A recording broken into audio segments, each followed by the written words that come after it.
potent mix of anger and bitter political rivalry, fueling street protests, attacks and strikes across the country. Bangladesh is in crisis because of its upcoming election. But how much is down to the personal rivalry between two headstrong leaders?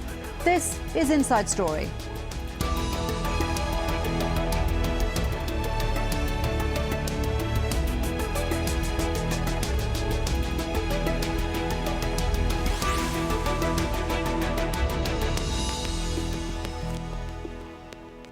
Hello there, good to have you with us. Welcome to the programme. I'm Shuli Ghosh. Bangladesh is reeling from its latest political crisis and violent street protests that have paralysed the country.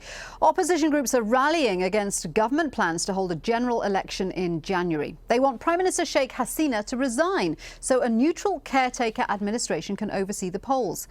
Activists have detonated dozens of homemade bombs and blocked roads, railways and waterways as part of a 48-hour nationwide shutdown. 9 people have been killed since Monday's election announcement, but there's been political violence for months now, with more than 300 deaths so far this year. Until recently, it was normal for the government in Bangladesh to make way for a neutral caretaker administration to oversee elections. But Sheikh Hasina controversially scrapped that arrangement in 2011. Instead, she's appointed a special election time coalition with her at its head. Opposition groups are concerned the vote could be rigged and want a caretaker government to oversee the polls as before. The Bangladesh Nationalist Party says it will boycott the vote, prompting the Election Commission to consider delaying the polls. We'll introduce our guests in just a moment, but first, Tanveer Chowdhury has more from the capital, Dhaka. The latest is that the opposition has extended its 48 hours blockade to another 8 hours till tomorrow 6 p.m. in the evening. There do not seem to be any let-up on the violence and destruction across the country. We have reports coming from every part of the country of clashes with police, opposition and ruling party member. Number of death toll is rising. What seems to concern the general population here is the level of violence, and mostly coming from the divisional towns of the country rather than in the Dhaka city. There is no sign of compromise in the horizon, no negotiation. Yesterday, members of the civil society, some prominent people met the president to voice their concern and come to some understanding between the opposition and the ruling party. However, the statements coming out from both the parties do not seem to be in mood for any negotiation. The opposition said that it will continue its movement and call for more shutdown and blockade if the prime minister do not step down from the so-called all-party interim head. They want somebody who is neutral and acceptable by all parties to be the interim head. Only then they will participate in the election. So let's introduce our guests today. In London, Syed Rahman Farouk, General Secretary of the UK branch of the ruling Awami League. Joining us from Dhaka, Asif Nazrul, a Professor of Law at Dhaka University and a constitutional expert. Also in London, we have Mahidur Rahman, Chief Advisor to the UK branch of the opposition Bangladesh Nationalist Party. Gentlemen, welcome to the programme. Syed, let me start with you. Why did Sheikh Hasina amend the constitution so that a caretaker government is no longer required to oversee elections? It's causing huge problems. First of all, the whole world, every country in the world, they upheld the democratic system. The Prime Minister of Bangladesh, Sheikh Hasina, and Awami League and Mahajut, they wanted to uphold the democratic institution and continuous democratic process. So obviously, this is everywhere. Will you go against the democracy or democratic institution? We have 30 millions of people died for this democracy. So but the problem is, sir, that a lot of people in Bangladesh don't believe this is democracy in action. They say that the coalition government she has formed is staffed by mostly her allies. Those who do not believe the democracy, I am telling you about them. The BNP, along with their some allies who were accused of war crimes and crimes against humanity. I am just here from outside House of Parliament. There were hundreds and thousands of people who are demanding Chaudhry Moinuddin that we demand Chaudhry Moinuddin, who are accused of... Can we get on to the war issue of war crimes against tribunals just a little later on? What I'm asking you is, why did Sheikh Hasina change something that has worked for years and which has now caused a huge political problem? She did not change anything. She is following, the Prime Minister of Bangladesh is following the democratic system. Now, how long we can uphold the caretaker government? When it's needed, at that time there was caretaker government. The people of Bangladesh, 160 million people of Bangladesh, they are looking forward. They are looking forward. They want the democratic institution. They want to carry on with the constitution. We can go against the constitution. The 1971, the people, hundreds and thousands of people, millions of people, give their blood to uphold our democracy, uphold our constitution. So who will go against the constitution? Mahidor, in this let me Britain, bring you in India, well, let me put that question to Mahidor. Everybody is following the democratic system, the democratic institution, upholding the democratic institution. Any election is any election is held by the present government. So why Bangladesh will be different? Well, let me put that to Mahidor. So Mahidor, Syed is saying this is democracy. No other country appoints a caretaker government for an election. So why on earth should you complain about it happening in Bangladesh? Well, let me tell you, first of all, every country differs according to their political culture, according to their political systems. Bangladesh is a different country, different political culture. We have different views.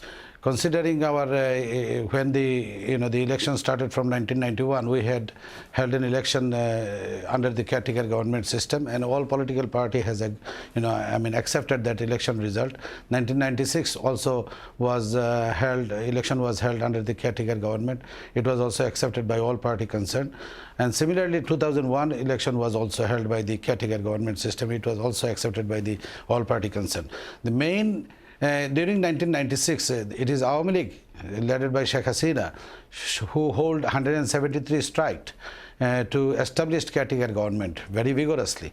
And since she came into power in 2008, and then she decided to change the constitution. It was not their, the election manifesto that they are going to change the constitution and eliminate the caretaker government system from the constitution. But Sheikh Hasina did invite the BNP to join her all-party government, didn't she? The BNP said no.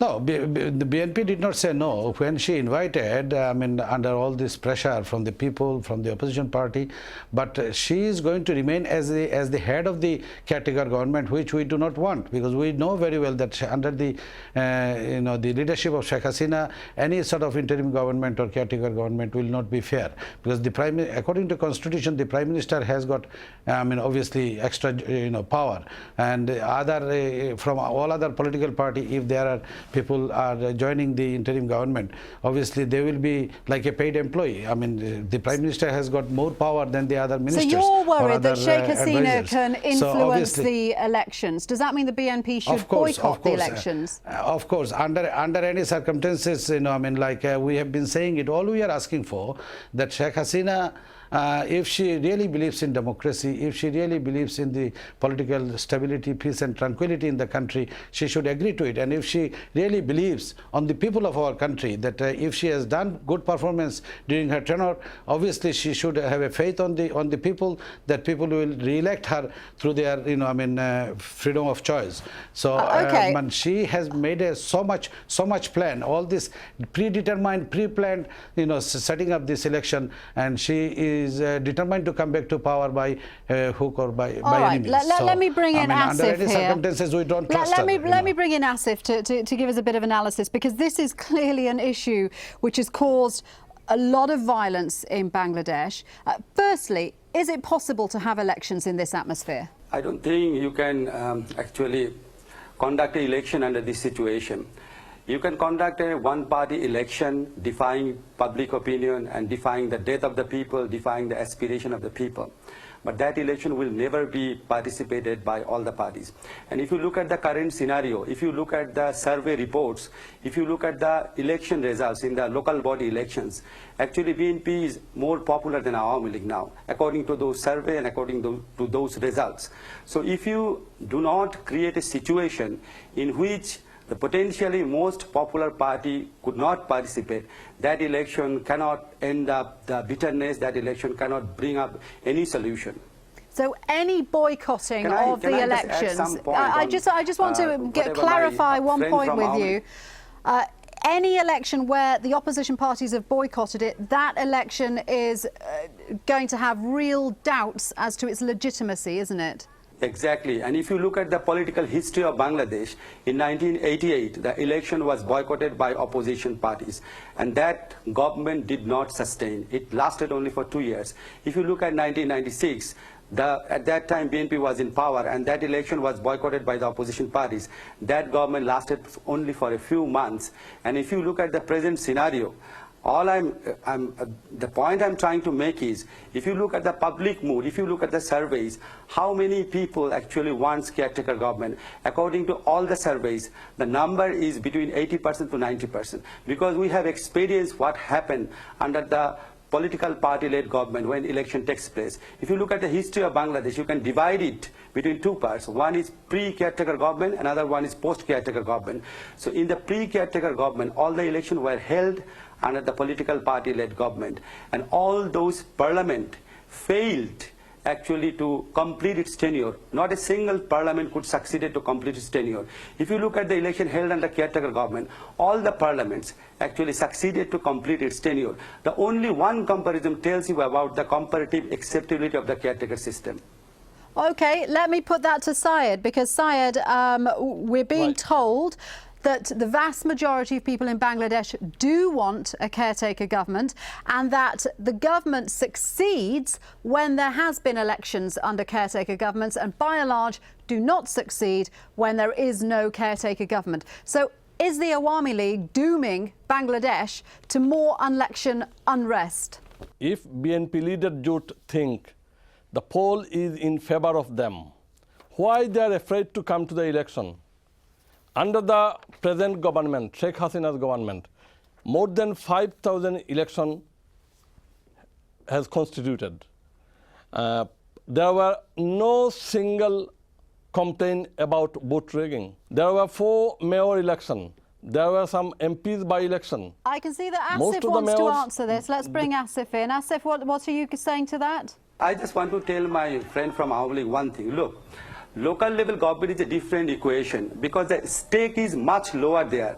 When at the local level election, when a ruling party gets defeated, it does not lose its power. But during the national election, parliamentary election, the stake is very, very high. If you lose the election, you are going to be in opposition and you are going to be harassed, oppressed by the ruling party for the next 5 years. So you cannot compare national election to the local level election. Okay, gentlemen, I want to move on and examine how much of the political unrest is caused by the personal rivalries between the two leaders, Sheikh Hasina and Khalida Zia.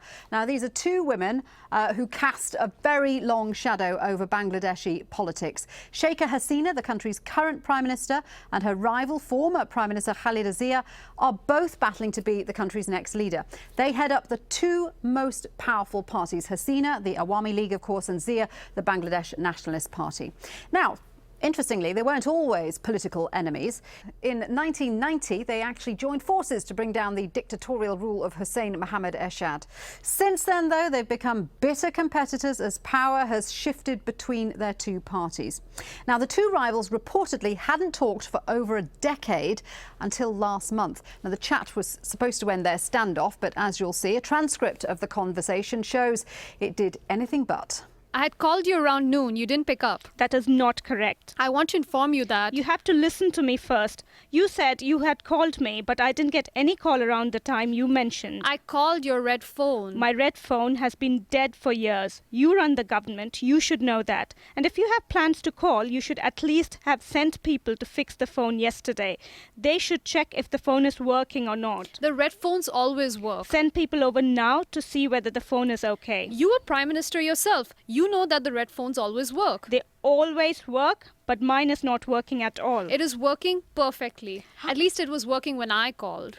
How can a dead phone come to life all of a sudden? Is your call so powerful that it will bring life to my dead phone? It's an extraordinary conversation. They're known as the battling Begums in Bangladesh. Mahidor, it's an embarrassing phone call, isn't it? It doesn't show the BNP's leader in a very good light. Of course it shows, because our leader, Begum Khaleda Jia, always been speaking very rationally with her opposition leader. She never speak against the Prime Minister or Sheikh Hasina on her personal issues or personal matter. She always been very moderate and always been very respectable to her opposition But she hasn't spoken party. to the opposition leader. She hasn't spoken directly to Sheikh Hasina since 2009. How can you talk to someone when someone, by heart and soul hate you and do not, the Sheikh Hasina, when she came into power, But she has been surely suppressing it is a her leader's political job party, and obligation to negotiate when the result of not negotiating is leaving your country in a state of violence and unrest. Government has got a responsibility, not the opposition party. Opposition party plays a healthy political activities in the country to help the government, but the government party should also allow the opposition party to speak, and opposition party has been speaking in the parliament, in the meetings and media, raising their voice, explaining the situations, what is happening. But unfortunately the present governments led by Sheikh Hasina, she never gave any attention to the opposition party complaints. Rather she has taken an agenda to oppress the opposition party by filing false cases, harassing them, taking them into remand, torturing them. Party office has been captivated, and the opposition party chairperson house has been captivated by the RAB and police. So how could you negotiate with somebody who is very much vindictive to yourself? We are only simply asking. The Awami League Secretary of UK branch said that if we have got confidence on people, that people are in favor of us, why are we not attending the election? Of course we have got confidence on the people, and this is why we are asking for a neutral caretaker government to be, to create a level playing field in the country, so that everybody can participate in the election, and also people can, put their verdict freely without any fear or suppression. Syed, let me bring Syed in. It is the government party. Can I just say, Shuli, another last thing? It is the government party knows very well that their performance over the last 5 years has been very poor. People are against them, and that is why they are trying to, go through their process that has been engineeringly set up, and they want to go through this election process so that they can win over the election in a very concerted way. Syed, what do you say to that? Sheikh Hasina is not interested in negotiating grievances with the opposition party. She has her own agenda. She wants to stay in power. No, this is not true. Let me say, and give me some time. First of all, I must say, this is the first time ever Bangladesh is experiencing extremely ferocious and fundamentally different type of violence. The children been burned to death. These people, by the name of strike and hortal, by the name of democratic right, they are burning buses where people inside. So they are killing people, they are burning Quran, they are firing bank, they are looting bank, they are firing mosque. So the Honorable Prime Minister Sheikh Hasina nicely phoned to the opposition leader and invited her, request her, come and sit down and let's have a dialogue. The opposition leader Begum Khaleda Jia even did not reply nicely. She used very unparliamentarily, very unconstitutional languages. Even she did not phone her back. The Honorable Prime Minister Sheikh Hasina To resolve this problem, in a meeting, she requests Begum Jia's acting secretary, Mirza Fakhrul Islam, why not use sit down at the secretary level? Syed, can I ask you, I just want to move this on. I want to include the war crimes tribunals that you mentioned earlier. Critics say the war crimes tribunals are politically motivated and are being used to deliberately target Sheikh Hasina's political rivals. What do you say to that? This is not politically motivated. This is not about the rivalry. This is about the victims. Those who are the victims, they are the witness. That they wanted to see that those who are involved in war crimes, crimes against humanity during 1971, like Chaudhry Moinuddin, like Delawar Hossain Saidi, Mujahid, Nizami, all these people are BNP's allies. And they are not coming to dialogue, they are not coming to election because they wanted to save these war crimes, those who are involved in war crimes, those who have got the sentences by the tribunal. And this is not politically motivated. If I say Chaudhry Moinuddin, I went to a demo just right now. I am coming from a demo where hundreds and thousands of people are demanding. Chaudhry Moinuddin was involved in killing for 18 intellectuals. I can see we're coming to the end of the programme, and I can see Mahidul wants to say something to that. Very quickly, Mahidul, what's your response to that? To send Chaudhry Moinuddin back to Bangladesh so he serves his conviction. Yeah, let me tell you one thing about the political scenario that is taking place in Bangladesh. In synopsis, Awami League had an agenda. I mean, we, the political party, we, the citizens of our country, do not, disagree with anything that which is justly and rightfully done in the country. We believe in democracy. We believe in fair justice. Their war crime tribunals has been, under question, and that it is not up to the international standard. The opposition party, Jamaat, and ourselves, we said that any war criminals, they should be brought to justice, but the judiciary system should be independent. It should not be influenced by the executive authority. Awami League as a government, they have taken a personal agenda to destroy their opposition party in a political, motivated way. So unfortunately, Shivli, just I wanted to say one thing. According to the history of Awami League, in the year 1972-75, they banned all political party in the country in order to create one-party state of democracy. It is their political ideology. They do not believe in the existence of multi-party system of democracy. Unfortunately, whatever they say, our people are not blind. They do understand the attitude and aptitude of the Awami League political interest in the country. Awami League had an agenda. Let me bring Asif in, because I think this is a really interesting point. And Asif, I wanted to ask you, finally, are we seeing a Bangladesh struggling with its identity? Is this part of the problem, that you have the sort of secular democracy on one side and the other advocating a state with Islam at its core? Is that one of the problems adding to the tension here? I think if you talk to the general people, this is not a big issue for them, whether they will be identified as secular or non-secular. But if you talk to the political parties, they have made it a very, very big issue in order to stay in power or in order to go to the power.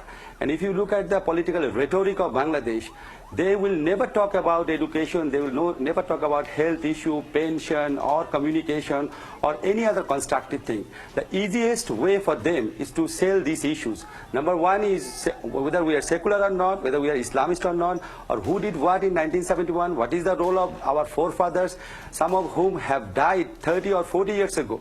These issues are actually dominating Bangladeshi politics. But if you talk to people, people are less interested about these issues. They definitely want the trial of the war criminals. But let me also remind you that Jamaat-e-Islam was also ally, political ally of Awami League on many, many occasions. In 1986, in 1991, they actually sent their presidential candidate to seek the blessing of Ghulam Azam. In 1995, they joined hand with Jamaat-e-Islami in a movement against BNP. So these incidents actually made people suspicious about the true intention of Awami League. Definitely, our people want the trial of war criminals, but they want the trial of war criminals in a free and fair way. The bitter relationship between our two main leaders, has actually become a matter of national shame and embarrassment. People don't like this type of rivalry. They want our political leaders to talk about constructive issues, to talk about our future, to talk about our aspiration and the new generation. But if you look at their politics, all the time they are bringing up the rhetorics and they are accusing each other and they are showing extreme disrespect to each other. And this is definitely vitiating our politics, our future and all the prospects. Gentlemen, it has been a fascinating conversation. Thank you very much indeed for joining me on the programme today. Syed Rahman Farouk, Asif Nazrul and Mahidur Rahman. Now, if you want to tweet your thoughts about today's show, we're at AJ Inside Story. Thanks for watching. I'm Shuli Ghosh. See you next time.